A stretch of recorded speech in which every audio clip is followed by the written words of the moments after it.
રાજકોટ જિલ્લાના ધોરાજી ખાતે રામ મંદિર પ્રાણ પ્રતિષ્ઠા મહોત્સવ નિયમિત 350 ફૂટની રંગોળી બનાવી. ભગવાન શ્રી રામના અયોધ્યા ખાતે નવનિર્માણ પામેલ ભવ્ય રામ મંદિરની પ્રાણ પ્રતિષ્ઠા મહોત્સવ યોજવા જઈ રહ્યો છે, ત્યારે એના ભાગરૂપે ધોરાજી પણ ભગવાન રામના રંગમાં રંગાઈ ગયું છે. સમગ્ર શહેરને ભગવા કલરથી, ફટાકડા અને લાઇટિંગની રોશનીથી શણગારવામાં આવ્યું. ત્યારે ધોરાજી હીરપુરાવાળી રાજલક્ષ્મી એપાર્ટમેન્ટ પાસે મહિલાઓ દ્વારા 350 ફૂટની રંગોળી બનાવવામાં આવી.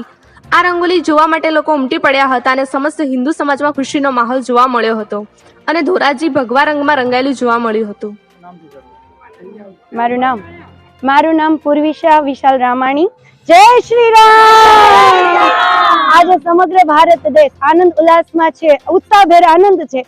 રામ ભગવાનની પ્રાણ પ્રતિષ્ઠા અયોધ્યા ખાતે થાય છે, ત્યારે ધોરાજી શહેરમાં રાજલક્ષ્મી પાર્ક 2 માં અમારી બધી બહેનો મળીને રાત્રે સરસ મજાની રંગોળીનું આયોજન કર્યું.